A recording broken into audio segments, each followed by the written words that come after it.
Kasus dugaan korupsi proyek BTS 4G Bakti Kominfo yang menyeret mantan Menkominfo Johnny G. Plate terus bergulir. Kejagung saat ini tengah menelusuri uang 27 miliar rupiah yang sebelumnya dikembalikan oleh salah satu terdakwa kasus ini, Irwan Hermawan. Kita lihat saudara, uang 27 miliar rupiah tersebut diduga adalah aliran dana dari kasus dugaan korupsi proyek BTS 4G Bakti Kominfo. Kejaksaan Agung menyatakan masih mendalami pengembalian uang tersebut dan statusnya hingga kini masih bersifat titipan. Dalam kasus yang menyeret mantan Menkominfo Johnny G. Plate ini, Badan Pengawasan Keuangan dan Pembangunan BPKP mencatat kerugian negara mencapai 8,03 triliun rupiah. Lalu dari mana aliran uang 27 miliar rupiah ini? Lalu seperti apa hasil penelusuran Kejaksaan Agung? Kita akan bahas usai tayangan berikut ini.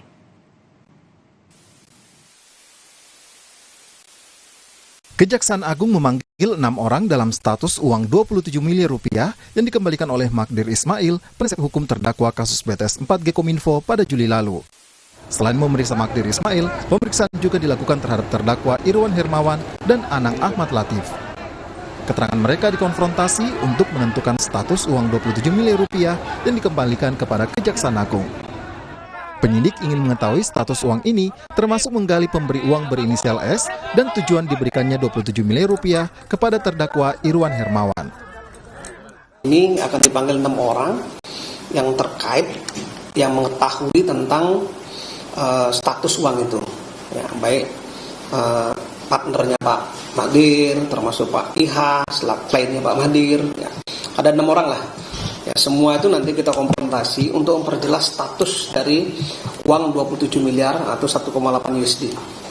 Apakah nanti itu masuk uangnya akan meringankan si IH dalam rangka pengembalian uang pengganti, ya, atau uang yang diterima oleh IH, atau uang yang lain. Ini masih kita dalami semua. Advokat Magdir Ismail memenuhi panggilan Kejagung pada Jumat siang. Magdir mengakui akan memberikan keterangan terkait uang 27 miliar rupiah yang diserahkannya. Ya, saya dengan beberapa orang teman ini datang ke sini untuk memenuhi panggilan pihak Dirdik. Saya nggak tahu apa yang akan ditanya kepada kami, tetapi kami hadir dengan itikat baik ke sini memenuhi panggilan itu. Saya, kemudian Handika dan Dasril. Ya, oke ya.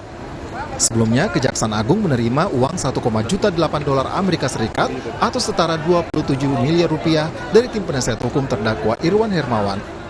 Kejaksaan Agung sempat menyebut uang ini tidak terkait langsung dengan kasus korupsi pengadaan menara BTS 4G Kominfo. Untuk mendalami kasus korupsi BTS 4G Kominfo, Kejaksaan Agung telah meminta keterangan dari Menpora Dito Aryo Tejo. Usai diperiksa selama 2 jam, Dito menyebut bahwa keterangannya dibutuhkan penyidik sekaligus untuk membersihkan nama baiknya. Badan Pengawasan Keuangan dan Pembangunan atau BPKP mengungkap kerugian negara dari kasus korupsi proyek pembangunan menara pemancar internet cepat 4G Kemkominfo. Awalnya, proyek ini ditargetkan untuk mempercepat koneksi internet di daerah terdepan, terluar, dan tertinggal atau 3T. Kepala BPKP Muhammad Yusuf Ateh menyebut kerugian negara dalam kasus penyediaan menara BTS 4G ini mencapai 8,03 triliun rupiah. Dalam perencanaan, Kementerian Kominfo akan membangun 4.200 menara BTS di berbagai wilayah. Kasus korupsi pengadaan BTS 4G Kominfo menyeret mantan Menkominfo Johnny G. Plate sebagai terdakwa. Jaksa menduga Plate memperkaya diri sendiri dari proyek itu senilai 17,8 miliar rupiah. Tim Liputan, Kompas TV.